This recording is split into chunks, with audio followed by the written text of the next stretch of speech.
Siguen las noticias del mundo ahora en France 24. Vamos a los titulares.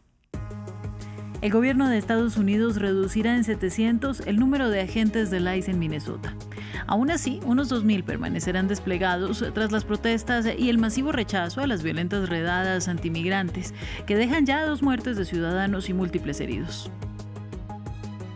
Terminó en Abu Dhabi la primera jornada de reuniones entre Kiev y Moscú, mediadas por Washington.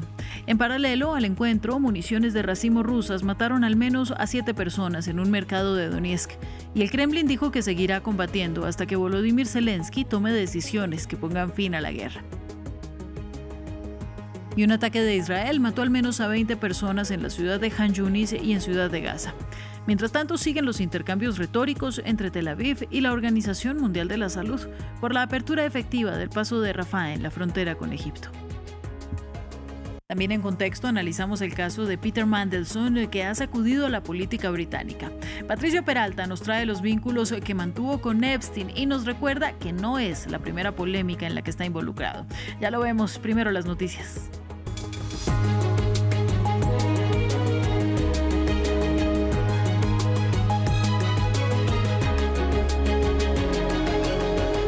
Comenzamos en Estados Unidos. Tom Homan, responsable de la política fronteriza de la Casa Blanca, anunció el retiro de 700 agentes federales de control de inmigración de Minnesota, aunque cerca de 2.000 permanecerán en la zona. El gobierno Trump ha desplegado a miles de agentes de inmigración armados en Minneapolis y sus alrededores para detener y deportar migrantes, lo que ha provocado protestas masivas y acciones de rechazo contra la presencia del ICE. Sin embargo, Homan declaró que la reducción del despliegue se debía en parte a la cooperación sin precedentes que estaba recibiendo de los alguaciles electos de Minnesota, que administran las cárceles del condado. My goal with the support of President Trump is to achieve a complete drawdown. Mi objetivo con el apoyo del presidente Trump es lograr una reducción completa y poner fin a esta oleada lo antes posible. Pero esto depende en gran medida del cese de las actividades ilegales y amenazantes contra ICE y sus socios federales que estamos viendo en la comunidad. No reduciremos el personal que brinda seguridad a nuestros agentes. No permitiré que nuestros agentes corran riesgos, por lo que no reduciremos el personal que brinda seguridad y responde a incidentes hostiles. Donald Trump calificó de excelente una conversación telefónica con el presidente chino Xi Jinping, durante la cual ambos líderes hablaron sobre la posible compra por parte de China de más productos agrícolas, petróleo y gas de Estados Unidos, así como Taiwán, la guerra en Ucrania e Irán. La relación con China y mi relación personal con el presidente Xi es extremadamente buena y ambos comprendemos la importancia de mantenerla así. Creo que se lograrán muchos resultados positivos durante los próximos 3 años de mi presidencia relacionados con el presidente Xi y la República Popular China. Y el secretario de Estado de Estados Unidos, Marco Rubio, lidera este miércoles una reunión a nivel ministerial sobre minerales críticos. En este contexto, Washington anunció alianzas sobre tierras raras con la Unión Europea, Japón y México, países que intentan encontrar soluciones a la escasez de estos minerales, especialmente tras los controles impuestos por China como respuesta a los aranceles decretados por el presidente estadounidense Donald Trump en 2025. Beijing domina el sector y es el principal proveedor de estos metales e imanes, mientras los países buscan mayor acceso y menos dependencia. Se utilizan en automóviles, computadores, teléfonos inteligentes, misiles y turbinas. Las tierras raras son esenciales para la producción de tecnología moderna y esta semana el presidente de Estados Unidos, Donald Trump, anunció un proyecto de $12.000 millones para almacenarlas. Durante años, las empresas estadounidenses han corrido el riesgo de quedarse sin minerales críticos durante las perturbaciones del mercado. Hoy lanzamos lo que se conocerá como Proyecto Bóveda, para garantizar que las empresas y los trabajadores estadounidenses nunca se vean perjudicados por ninguna escasez. El proyecto creará la Reserva Estratégica de Minerales Críticos de Estados Unidos y funcionarios de la Unión Europea ya buscan un acuerdo con la administración Trump para reforzar su suministro. Se trata de 17 elementos cuya purificación es extraordinariamente difícil. A pesar de su nombre, son relativamente abundantes. Los químicos las llamaron raras no por ser difíciles de encontrar, sino por lo complejo que resulta separarlas unas de otras. El dominio de China en el sector es abrumador, acapara el 70% de la minería de estos recursos únicos y casi el 90% de su procesamiento. Un liderazgo que Beijing labró con inversiones e investigación durante 6 décadas, según el diario El New York Times. Para 1986, Beijing ya era el principal proveedor de estos elementos. El líder chino Xi Jinping ha descrito las tierras y minerales raros como un recurso estratégico importante. Cuando Trump anunció aranceles, el gobierno chino respondió con restricciones de estos metales. La amenaza provocó disrupciones en las cadenas de suministro globales. Empresas de todo el mundo dependen de las exportaciones chinas de estos materiales, incluidas Apple, General Motors, Stellantis, Boeing y Google. Japón anunció el martes que una expedición encontró estos minerales en su lecho marino. Expertos creen que si logra extraerlos de forma constante, su cadena de suministro será más independiente en algunas industrias. Cambio de tema, el informe anual de Human Rights Watch alerta que la democracia a nivel mundial está en su nivel más bajo en 4 décadas. La ONG dijo que Donald Trump está convirtiendo a Estados Unidos en un estado autoritario, pues ha mostrado un desprecio flagrante por los derechos humanos. ¿Cuáles son otras de las preocupaciones? Revisémoslas en el siguiente informe. El regreso de Donald Trump a la Casa Blanca ha intensificado una espiral descendente en los derechos humanos. Esa es la conclusión del informe anual de Human Rights Watch. Según la ONG, la administración republicana ha intentado socavar los pilares de la democracia de Estados Unidos.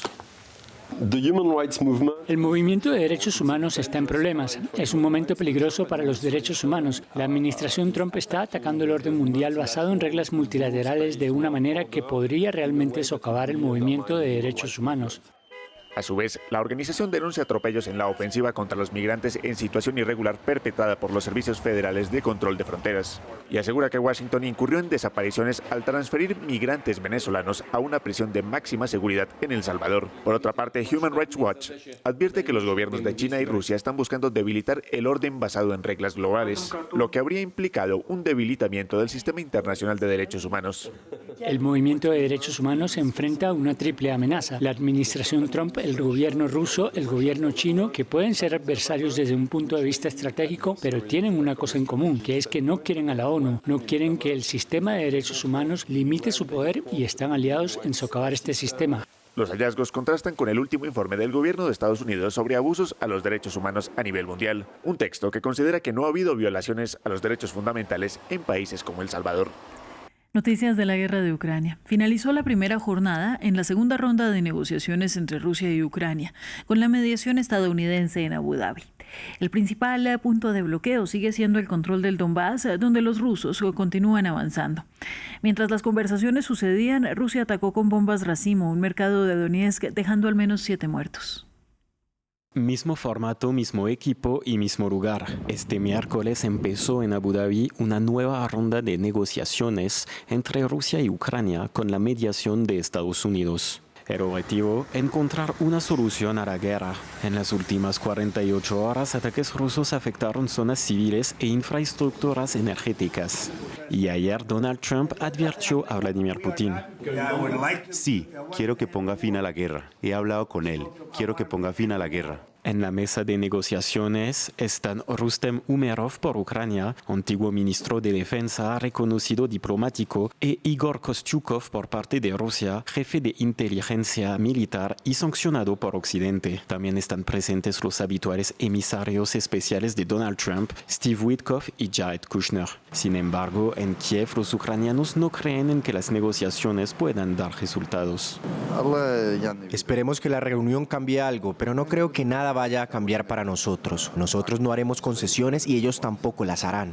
El principal punto de bloqueo de las discusiones es el Donbass, en las regiones de Donetsk y Lugansk. Rusia quiere ocuparlas en su totalidad, mientras que Ucrania desea el cese de los combates en la línea del frente y la creación de una zona desmilitarizada. El tiempo corre en contra de Ucrania, ya que Rusia sigue avanzando en el campo de batalla. Al ritmo actual podría ocupar todo el Donbass en 1 año y medio, según los cálculos de la agencia France Presse. Continuamos con información de Medio Oriente. Al menos 20 palestinos, entre ellos 7 niños, murieron en nuevos bombardeos israelíes reportados este miércoles, según las autoridades sanitarias de Gaza, y a pesar del cese el fuego pactado en octubre del año pasado. Esta jornada también ha estado marcada por el cierre temporal del paso fronterizo de Rafah, que reabrió hace 3 días. Más detalles con William Gassó. Carpas destrozadas en el campo de refugiados de Al-Mawasi en el sur de la Franja de Gaza. Son consecuencias de los nuevos ataques que dejaron varios muertos en el enclave palestino. Entre ellos se encuentran al menos 7 niños y un médico de la Media Luna Roja que llegó inmediatamente en el sitio para ayudar a las víctimas. Los bombardeos también alcanzaron el norte del territorio palestino y el barrio de Al-Tufa en el este. Estábamos durmiendo en nuestra casa cuando empezaron a caer proyectiles y disparos. Estábamos tranquilamente sentados en nuestra casa, lejos de la línea amarilla. ¿Qué podemos hacer ante las acciones de los israelíes y lo que nos hacen sufrir? Estos ataques ocurren 3 días después de la reapertura del punto fronterizo de Rafah.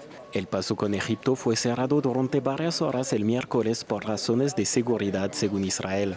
Luego se reabrió y se reanudó la actividad en la frontera, indicó una fuente egipcia a la agencia Reuters. Pero aunque puedan pasar al país vecino algunos pacientes, la situación humanitaria sigue siendo muy dura en Gaza. La ocupación ataca a los civiles y al personal médico e impide la entrada de medicamentos y suministros médicos como si todavía estuviéramos en estado de guerra. La reapertura del paso fronterizo de Rafah constituye una etapa crucial del cese al fuego acordado en octubre pasado entre Israel y Hamas. Un cese al fuego constantemente violado. Más de 560 gazatíes murieron bajo fuego israelí desde que entró en vigor, según las autoridades del enclave. En Libia, la justicia del país norteafricano anunció que investigará la muerte de Saif al-Islam Gaddafi. El hijo del antiguo líder, Muammar Gaddafi, fue asesinado a tiros en su casa en la ciudad de Sintán. Su abogado precisó que un comando de 4 hombres irrumpieron en su casa, pero todavía se desconoce la identidad de los autores del crimen. Al día siguiente del asesinato, la justicia inició una investigación para aclarar la muerte de Saif al-Islam Gaddafi. El hijo de Muammar Gaddafi murió de heridas de bala, indicó la fiscalía, mientras que el abogado de la víctima afirmó que un comando de 4 hombres no identificados irrumpieron en su casa el martes y lo mataron. Las cámaras de seguridad habían sido desactivadas en la casa donde vivía Saif al-Islam desde su salida de la cárcel, en Sintán. Luego 4 personas lo asesinaron en su residencia. Saif al-Islam Gaddafi fue considerado durante mucho tiempo como el sucesor de su padre. Tenía una imagen de reformista, pero su postura cambió con la primavera árabe de 2011, cuando decidió apoyar a su padre orquestando una sangrienta represión contra los rebeldes. Como acordamos, hoy nos armamos y nos enfrentamos a las ratas, si Dios quiere. Varios de estos grupos rebeldes participaron junto a la OTAN del linchamiento y asesinato de su padre. Tras lo cual Saif al-Islam Gaddafi fue detenido y encarcelado en noviembre de 2011 antes de ser condenado a muerte, pero se le concedió finalmente una amnistía en 2016. Saif al-Islam también se hizo famoso en Francia por haber acusado a Nicolas Sarkozy de financiar una parte de su campaña presidencial del 2007 con fondos libios. A finales de septiembre había celebrado la condena del expresidente francés en este caso. Hace 5 años intentó volver a la política presentando su candidatura a las elecciones presidenciales con el fin de unir Libia, unas elecciones que nunca se celebraron en un país que sigue sumido en una profunda crisis. Y llega nuestra noticia en contexto. Esta tarde con Patricio Peralta para hablar de la desclasificación de los archivos del caso Epstein, que ha llegado a sacudir al gobierno de Keir Starmer en el Reino Unido y ahora está en la mira de la oposición. Patricio, un saludo para ti. Ángela, ¿qué tal? Buenas tardes. Pues hablemos de este tema. Justamente hoy ha sido noticia, ha habido algunas declaraciones. Cuéntanos tú. Así es. Y justamente todo este revuelo que se ha causado fue por el nombramiento que hizo Starmer al señor de esta fotografía que tenemos en pantalla, o más bien Lord Peter Mandelson. Lo nombró Starmer embajador británico en Estados Unidos en diciembre de 2024 y su cargo fue hasta septiembre de 2025 cuando Starmer decidió despedirlo, justamente por los vínculos con el depredador sexual Jeffrey Epstein, de acuerdo a varios correos publicados en la primera tanda de documentos que reveló Estados Unidos el año anterior. Este año, los más de 3 millones de documentos nuevos dan nuevas pistas de esta relación Mandelson-Epstein y la oposición. Ahora se pregunta si Starmer sabía de eso al momento de nombrarlo embajador. Escuchemos. Señor presidente, le hice al primer ministro una pregunta muy específica. ¿Sabía que Mandelson había continuado su amistad con Epstein después de la condena? Dice, si hubiera sabido entonces lo que sabe ahora, pero lo sabía. En enero de 2024, un periodista del Financial Times le informó al primer ministro que Mandelson había permanecido en la casa de Epstein incluso después de la condena por prostitución infantil. Entonces, ¿olvidó el primer ministro este hecho convenientemente o decidió que valía la pena correr el riesgo? Starmer expresó su arrepentimiento por el nombramiento de Mandelson, diciendo que el laborista había creado una red de engaños sobre sus vínculos con Epstein, es decir, pues que no tenía conocimiento de esto. Señor presidente, como la Cámara esperaba, pasamos por un proceso. Hubo una diligencia y luego una verificación de seguridad por parte de los servicios de seguridad. Lo que se desconocía era la profundidad, la magnitud y el alcance de la relación. Mintió sobre eso a todo el mundo durante años. Defendió que lo sacó del cargo una vez que se enteró de su relación con Epstein y que publicará los archivos y toda la información sobre el nombramiento de Mandelson. Sin embargo, los críticos dijeron que nunca se le debió haber dado ese encargo porque su relación con Epstein, aunque no su alcance, ya era conocida para ese momento. Pues huele muy mal. ¿Qué dicen los correos sobre la relación de Mandelson con Epstein? Bueno, el año anterior el gobierno justificó la decisión de sacarlo del cargo de embajador porque se conocieron correos entre Mandelson y Epstein que ponían en duda la primera condena de pedastría de Epstein de 2006. Te aprecio muchísimo y me siento frustrado, furioso por lo que ha ocurrido, escribió Mandelson en un correo a Epstein. Incluso animaba al multimillonario estadounidense a contraatacar utilizando técnicas del arte de la guerra. A mediados de enero, la BBC obtuvo una respuesta de Mandelson que fue esta. I never saw anything. Nunca vi nada en su vida, cuando estaba con él, cuando estaba en sus casas, que me hicieran sospechar lo que este monstruo malvado estaba haciendo al acechar a estos jóvenes. I believed his story. Me creí su historia y la de su abogado, quien dedicó mucho tiempo a intentar convencerme de que había sido falsamente criminalizado por su contacto con estas jóvenes. Ahora desearía no haberme creído esa historia. Now, I wish I had not believed that story.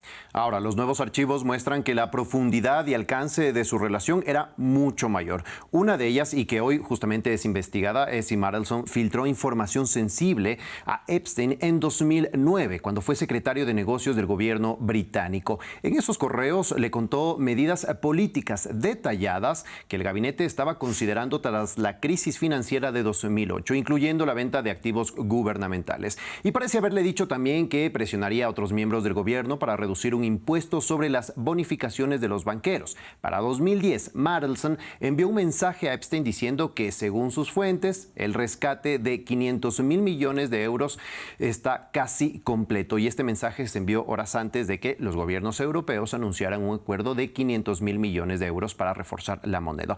Pero la amistad era de antes. En 2003 y 2004, documentos bancarios sugieren que Epstein envió 3 pagos por un total de $75,000 a cuentas vinculadas con el ex embajador británico en Estados Unidos. Pero hay otros montos que recibió el esposo y socio de Mandelson, Reinaldo Ávila da Silva, que encontramos justamente buscando en los archivos del Departamento de Justicia. Esta conversación inicia el 7 de septiembre de 2009 con un mensaje de Reinaldo pidiéndole dinero a Epstein. Escuchemos.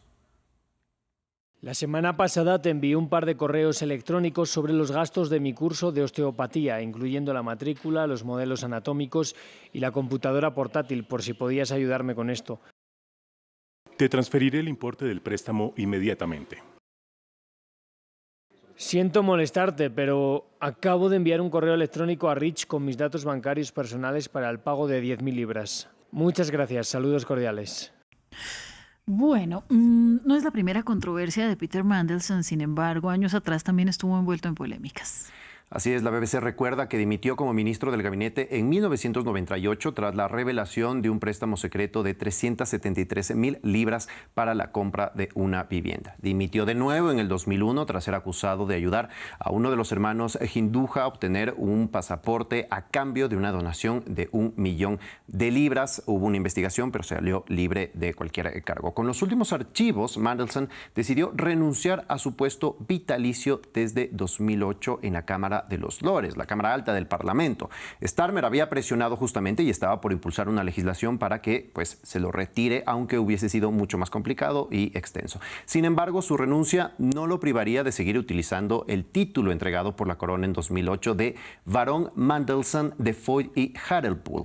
El título podría ser revocado mediante una ley parlamentaria, pero eso es muy difícil y la última vez que ocurrió fue en 1917, cuando se revocó varios títulos de un grupo de lores que habían ayudado a los enemigos de Gran Bretaña durante la guerra. Bueno, pues ahí está Lord Mandelson. Muchas gracias a ti. A ti, Ángela, ya nos vemos. Vamos a la pausa, pero antes quisiera invitarles a que se queden con nosotros para ver nuestra crónica de medio ambiente con María Clara Calle. Ya regresamos.